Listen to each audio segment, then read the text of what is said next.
I'm going to hold down the trigger. Now I'm going to go over to the side of that position I was shooting at by tap firing.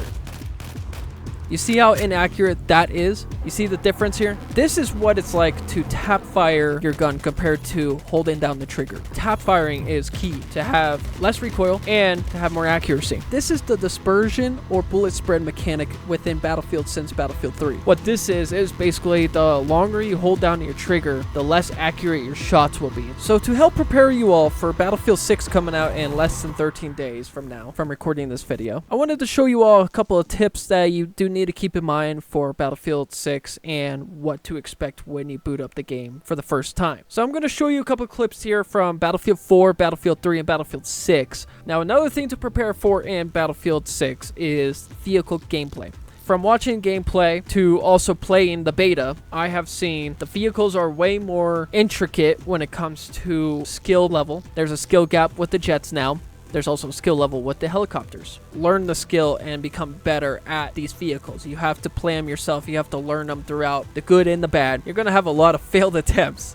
Keep that in mind. But the more you keep going and the more determined you are to become a skilled player with these vehicles, you're going to dominate the battlefield. All these ace players that you see on Battlefield, they didn't become aces for no reason. With jets, you want to make sure you are bursting that 25mm gun. You want to burst it before it overheats. When it starts to overheat, let go of the trigger for a little bit. Then you want to hold it down again to finish the job. For heat-seeking missiles, do not launch your heat-seeking missiles immediately. Wait for them to either pop their flares or shoot one missile. Let them pop their flares. Wait for that flare to finish, then shoot your second missile and guarantee a hit, and then finish the job off with your cannon. The guns in Battlefield 6 are slick. You can attach anything you want to these guns as long as you fit within the attachment points they offer you in the game. You get 100 points. Every attachment has its own point system. So you have to kind of find a happy medium between attachments you want to use that will still fit within the attachment points that you have left over. So you want to adapt the weapon to its strengths. Hipfire is special for the SMG, especially if you play as engineer, their proficiency is hipfire accuracy is improved. With that, if you want to be as proficient with an SMG as possible, you want to add a lot of attachments that'll help with hipfire recoil. So the laser, if there's even any foregrips, even adding some speed attachments that'll help your mobility. That's the best part about Battlefield is you could try out any gun with any attachment and see what fits you perfect. It's all preference at the end of the day. A great thing about Battlefield 6 is they have a more in-depth scale and chart for your gun and what it has to offer from stock compared to adding all the attachments. You can add scopes now onto your SMGs and carbines like you were able to in Battlefield 3. You weren't able to do that for a long time. The highest magnification you're able to add to DMRs, SMGs, and carbines for Battlefield 4 was ACOGs, 4x scopes. Battlefield 3, you're able to add an 8x and 6x scope onto your gun. Battlefield 2042 brought this back where you can add a 12x scope even for your ARs, which was great. Didn't benefit though as much as you'd hope to unless you had a bipod. Assault has a proficiency with assault rifles where you pull your gun out faster after sprinting. LMGs for support have the proficiency of improved accuracy while crouching. And Recon has a benefit for sniper rifles to have longer steady aim while holding your breath. Battlefield 6 is going to have open the closed weapon playlist within the game. With closed weapon playlist, you're assigned to the weapon is specified for. That class open weapon systems, you're allowed to use any gun for any class. Each class has gadgets. Recon is specialized in stealth. Support is specialized in reviving your teammates, giving them ammo, giving them health, and to help prevent incoming missiles from targeting your squad. Engineer is focused on taking vehicles out with their rocket launchers, along with the repair tool to repair and fix their friendly vehicles. The Assault has an adrenaline syringe. Assault also grants faster flag capturing if you have teammates close by. Assault now has a sledgehammer which breaks down buildings like no other, tears them down like gingerbread houses.